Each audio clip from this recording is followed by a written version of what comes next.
Grief has engulfed Karur after the tragic stampede at actor-politician Vijay's rally on Saturday evening claimed 40 lives. Among the victims was 26-year-old Thamare Kannan from neighbouring Dindigul who worked in Karur. He had come to see his favourite actor but lost his life in the stampede. His body was cremated on Sunday, leaving his family and community in mourning. Similarly, Shankar Ganesh from North Talipatti in Dindigul, a tailor who commuted daily to Karur, also lost his life in the stampede. His body was brought home for the last rites as family and villagers mourned the loss. His grieving wife said he was their only support and appealed to the government for help.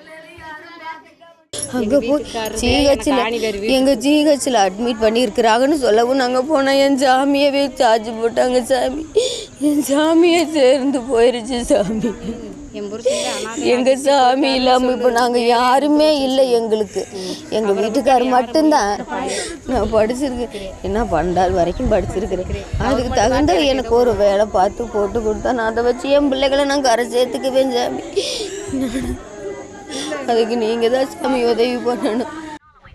In Karur, a couple is mourning their 1.5-year-old son Dhruv Vishnu, who died in Saturday's stampede. He would have turned 2 on December 6th. The child was taken to the rally by his aunt Lalli but was lost in the chaos. His father Vimal learned of his disappearance through a live video and rushed to the hospital only to be told of his son's death. 2 வருஷம் கழிச்சு பிறந்த பையன். நான் சும்மா தள்ளும் போது என் பையனை இன்னொருத்தன் தூக்கிட்டு போறான். இந்த இடத்துல நான் சேவிங் பண்ணிட்டு என் பையனுக்கு இந்த ஒரு இடத்துல கோடு போட்டு விட்டேன். என் பையனுக்கு அந்த கோடு சட்டை பேண்ட் காலில் போட்டிருக்கு கொலுசு. அதை பார்த்துதான் நான் சொன்னேன். நான் சொல்லனா இன்னும் இவங்களுக்கு யாருக்கும் தெரிஞ்சிருக்காரு. இங்கே தேடி இருந்திருப்பாங்க. நான் மட்டும் பார்க்காம நான் போயிருந்தேன்னா இந்த இடத்துல தேடி இருந்திருப்பாங்க. என் பையன் எங்கேயோ யாரோ ஒருத்தர் தூக்கிட்டு போயிட்டான், அதை தூக்கிட்டு போய் எடுத்துட்டு இருப்பான் அப்படின்னு நினைச்சிருப்பான்.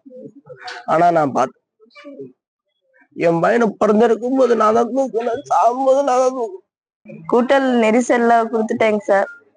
இடம் காலியா தாங்க சார் இருந்துச்சு. பின்னாடி பக்கம் நல்லாதாங்க சார் இருந்துச்சு இடம். அது எப்படி நெரிசல் பண்ணாங்கன்னு தெரியலைங்க சார்.